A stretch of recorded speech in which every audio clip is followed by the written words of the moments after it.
Welcome to the Making College Affordable podcast with me, Jason Flurry, certified financial planner professional and college planning specialist.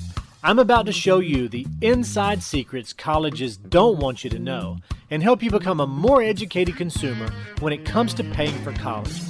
I believe you should enjoy the journey of allowing your kids to pursue their dreams without having to sacrifice yours.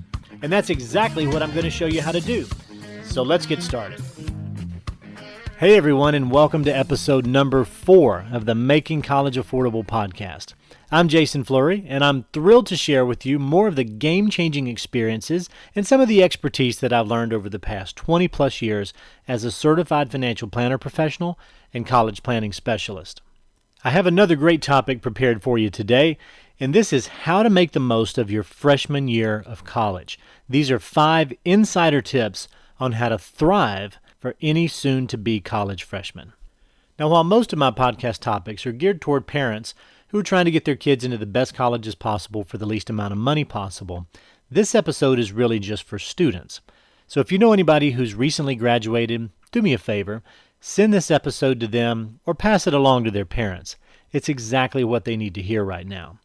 Okay, so now that we know that we're on the right track, let's get this episode started. Guys, if you've just graduated from high school, you've probably been hearing a lot of people say, hey, congratulations. And pretty soon you're going to be hearing a lot of people say, welcome to whatever the college is you're going to be going to. It all sounds really exciting. But if you're like a lot of people, the thought of this whole new chapter in your life can also be pretty nerve-wracking. But here's the thing to remember.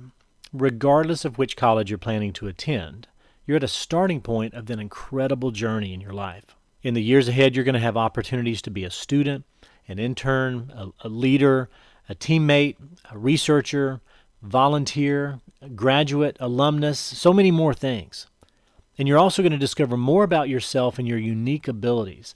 All of these things can align you with people and with knowledge that's going to empower you to begin what eventually may become your entire life's work. So really, no matter how you look at it, this is a time of celebration.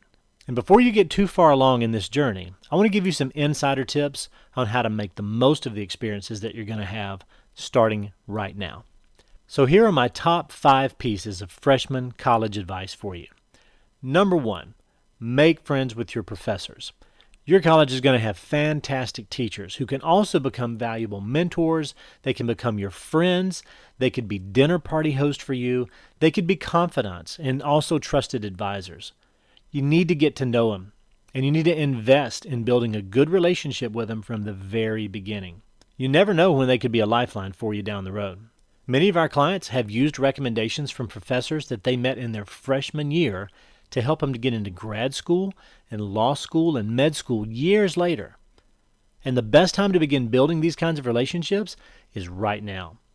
So go into day number 1 with a friendly mindset, and soon you're going to find yourself surrounded by people who can help make your transition to college and the rest of your life a whole lot easier to manage.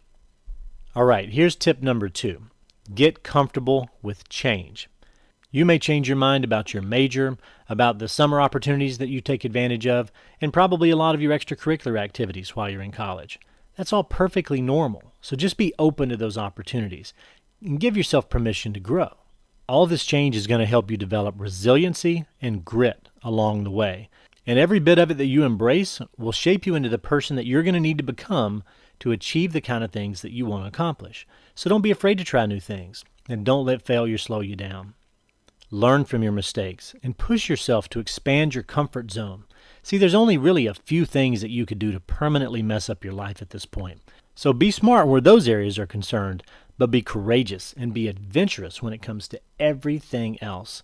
Change is good, right? So accept it with open arms and learn from it as often as you can.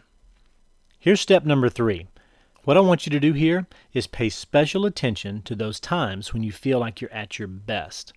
Those moments like that, when you're really thriving, they'll give you clues about your future career. So find patterns that reveal what kind of qualities inside of you give you an advantage in a lot of different areas. Notice situations where things are hard for everybody else, but they seem to come really easy for you. And if you find yourself doing something for hours and hours without really noticing how much time has passed, maybe other than like playing video games or goofing around on your phone, You could be onto something that'll steer you into the next chapter of your work life once you're out of college. Be present in those times and take notice of how they affect you. You'll see as you get older that there's really no difference between work and play. It's all just living. So start engineering your life in a way that allows you to enjoy it to the fullest as often as possible. Okay, so here's step number 4. Explore your options with intention. At most universities, you're going to have opportunities to take core classes that are outside of your major, and some of these may pique your interest. Take full advantage of them to broaden your interest and to enhance yourself so that you'll be more marketable once you graduate from college. Do an internship, or maybe do a few as a trial to see what kind of future job you may want to have. You never know who you might connect with or what you might connect with, but just as important is you need to find deal killers and other things that you decide are absolutely not for you before you get too far down the line pursuing your major and taking on a job after school. All of these discoveries are valuable insights, and the sooner you can find those out, the better. See, I basically went to college to major in baseball, but during my sophomore year, I took a personal finance class as an elective. I was planning to get a business degree anyway, but I had no real clue what I was going to do after college if I didn't become a pro pitcher. Well, fortunately, or unfortunately, my grades ended up being better than my fastball, and I found myself drawn to a career as a financial advisor. Now, naturally, I still love baseball, but that little elective class changed my whole life in a way that I never would have imagined possible at that point. So check out your options with an open mind and look for opportunities, and also look for those deal killers that could definitely help direct your future too. Now here's the last one. Find a mentor that you can trust. Whether it's a staff person or a professor or a coach or an alumnus, or maybe it's somebody from your local community back home. Seek out the wisdom of somebody who's farther along in their journey than you are. They can help you process your experiences and overcome the mistakes that you're inevitably going to make. They can also help you find the answers to your biggest questions. Because think about it. No matter how successful or smart you may be, there's still a need for a coach. I mean, LeBron has a coach, Tiger Woods has a caddy, and the top CEOs for the most successful companies in the world, well, they hire coaches and trainers to boost their performance too. All these people draw insights from the mentors that they trust, and they're just basically there to help optimize their lives. So why should you be any different? Find a small number of key people who can help steer you down life's path with their wisdom and experience and honesty about who you need to become to accomplish the things that you want to do. It's an invaluable person to have in your life. Now here's one last piece of advice. If you haven't done so already, go ahead and connect with the Vocation and Career Center at your new college as soon as you get there. Spend some time with that person or with that team that's going to walk alongside you in your journey to discover your greatest skills and your interests, and then explore how you can use them to impact the world for good. Those people are there to help, so let them do whatever they can to help you. Well, that's it for now, and I know you've heard it from a lot of people already, but let me say it too. Congratulations on making it this far. This is your time. You've come a long way to be here, and I respect you for your effort and for your commitment. Now use these 5 tips to your advantage as you prepare to take your next steps, and you'll soon see that the best is yet to come. I hope you've enjoyed and benefited from today's show. If you like what you've heard, please give us a good rating wherever you get your podcasts and share us with your friends. Also, if you have any specific questions or comments about anything we've covered today, email those questions to podcast@mycollegeplanners.com.